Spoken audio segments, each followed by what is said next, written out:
I need to clarify something here. Romney was talking about bin Laden insofar as Obama was claiming that Iraq was a distraction and that all we really needed to do was kill bin Laden, the war on terror would be over. The Democrats are running around saying that. When Bush did not get bin Laden, the Democrats was defining that as the sole means of win or lose the war on terror. So they would love, we're losing the war on terror because Bush hasn't got bin Laden. And if we just kill bin Laden, the war on terror would be over. Romney was saying, sure, that'd be great, but that's not the end all and be all just to kill bin Laden. That we would still have to fight the war on terror. Now, what the Obama people have done is turn that around into saying that Romney would not have cared about getting bin Laden. And that's not what Romney was saying at all. But that's not all, because I have here, I hold it, my formerly nicotine-stained finger. Right here, it's a story from thehill.com, and the headline, 1 year later, comma, Obama team looks for lasting bin Laden bounce. And the reporters here at the Hill, you read the story, and they're just dismayed at the injustice of all this, that Obama hasn't gotten a big bounce from killing Osama. And now they're trying to. They didn't have a bounce. They didn't have a lasting bounce. They don't have a bounce now. So they're trying to actually create the first bounce by celebrating the anniversary. That's why I asked if today or tomorrow would be a national holiday last week that nobody had told me about. Because I'm not going to bother reading the whole story to you, but it's funny. It's typical of a state-controlled media outlet who's puzzled. They have not been dismayed. They have not been able to create the bounce for Obama. Because here we are just a year after the killing of Osama bin Laden, which the Hill here describes, quote, undoubtedly a crowning achievement in President Obama's tenure at the White House. Man, if that's all they got to crow about, then I'm telling you, they've got nothing. And that's all they've got to crow about. And they're trying to dredge that up. And they're dismayed here because Obama's not getting any bounce in the polls, because the American public doesn't realize what a brave and courageous thing it was that Obama did. And the American people are too darn fickle. And they just don't have the level of appreciation that thehill.com thinks they should have. But I find it a bit ironic, ladies and gentlemen, for this to be Barack Obama's primary accomplishment as president, since he ran as an anti-war candidate. He's going to get us out of Club Gitmo. He's going to get us out of Afghanistan and Iraq. And now the big claim is, after 7 years of bashing the war on terror and calling all of it a waste of money, what's the only thing that Obama can hang his hat on, and that's getting Osama. And that was already Bush's policy. I don't care what Gibbs said. That soundbite's still hilarious. Obama told the intel people to go find Osama. Yeah, it's a very courageous thing he did. Here, what did I put it in the back of the stack? What is it? Yeah, grab number, what did we play? Number 4? We did. Play, I don't want to hear the whole thing. Just the first couple, 3 sentences. You got to hear this again. Certainly it's not over the line. Barack Obama, as our commander-in-chief, asked our intelligence community to find him. He was brought actionable intelligence, directed the brave men and women in our military to go in and kill Osama bin Laden, which is Stop the tape. It had never been policy. Bush hadn't done that. See, it was Obama who told the intel people, I want you to go find Osama. And let me... In fact, if I have this right, I know I have this right, they had Osama ready to go for like 2.5 or 3 weeks. They couldn't convince Obama to go. And somebody had to tell him they were going to lose their window if they didn't move now. It was Obama who was reluctant to go. They had to push him to this. They knew what block he was in Abbottabad. Abbottabad, not Abbottabad. It was Abbottabad. Or Abbottabad. However you want to. Abbottabad. Any number of ways you can say it, but it's not Abbottabad. It's Abbottabad or Abbottabad or Abbottabad or One of those. Look, folks, I'm telling you, they had to drag him to this. They had this op ready to go for 2 or 3 weeks, maybe a couple of months. So they're terribly upset. Since we're on the war on terror, let's go now to full-fledged sound bites of our buddy Jose Rodriguez being interviewed by Leslie Stahl. 60 Minutes. Jose Rodriguez, CIA interrogator, who was head of the clandestine services for George W. Bush.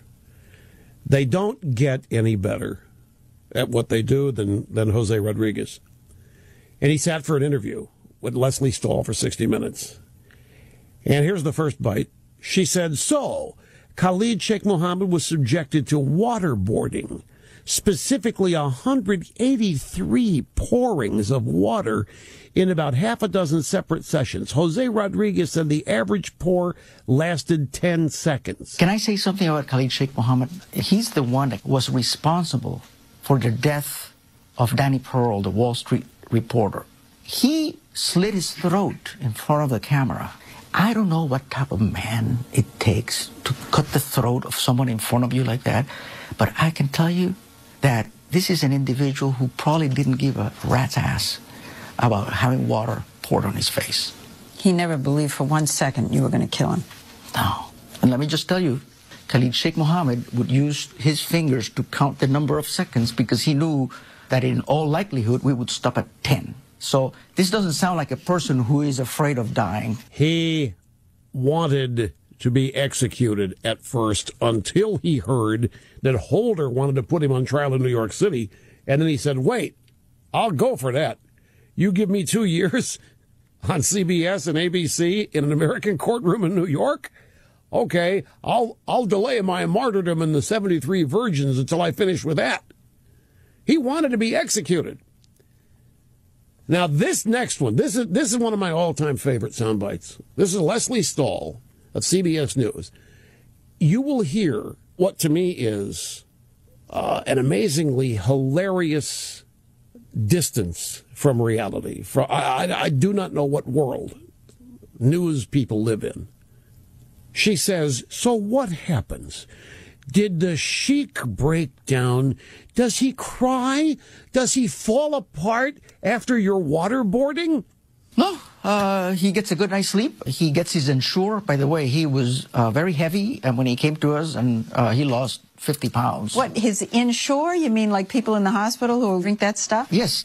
Dietary manipulation was part of these techniques. So sleep deprivation, dietary manipulation. I mean, this is Orwellian stuff. The United States doesn't do that. Well, we do. I just love that soundbite. That is one of my all-time, for this guy knows exactly who he's talking to. She can't believe that we would torture somebody with bottles of Ensure. I myself have been tortured with Ensure. Many Americans are given Ensure in hospitals. It's packed with vitamins and nutrients and calories.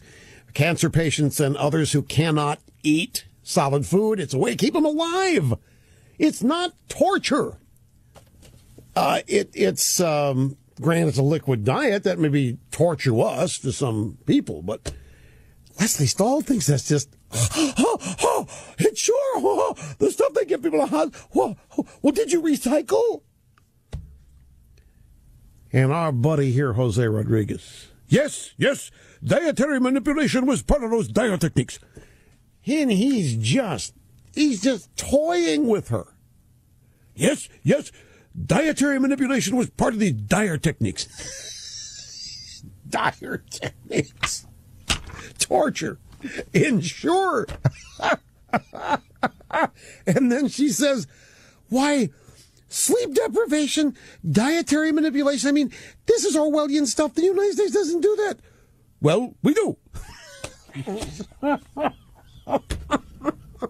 See, look, as the mayor of Realville, I love running into other fellow citizens of the place. And Jose Rodriguez obviously lives in Realville. Yes, we do. Well, we do. We give people Ensure. We engage in dire techniques. Dietary manipulation. You know what else? They played that Barney song. I love you, you love me. What's the rest of the song? We're as happy as can be, or whatever it is. But what kind of thinking is it that leads you to believe that drinking Ensure is Orwellian? That making people drink Ensure is Orwellian? Obama is Orwellian. If you Google dietary manipulation, that's what Muchel Obama does. Muchel Obama is totally devoted to dietary manipulation. And they don't call that torture. Muchel Obama is trying to tell us what we can and can't eat. So we have one more soundbite here. Leslie Stahl says, you retired from the CIA in January 2008, spent the last year writing his book, published by the CBS company Simon & Schuster. And in the book, you say that by canceling the interrogation program, President Obama has tied the government's hands in the war on terror. We don't capture anybody anymore, Leslie. You know, their default option of this administration has been to kill all prisoners, take no prisoners. The drones. The drones. How can it be more ethical to kill people rather than capture them? I've never understood that one. President Obama has said that what we did was torture. Well, President Obama is entitled to his opinion. When President Obama condemns the covert action activities of a previous government, he is breaking the covenant that exists between intelligence officers who are at the pointy end of the spear hanging way out there and the government that authorized them and directed them to go there. Hear, hear. That is exactly right. These guys were given orders to produce information. They did it, and now Obama and Eric Holder want to bring them up on charges. He is exactly right. This is obviously a great man here, Jose Rodriguez.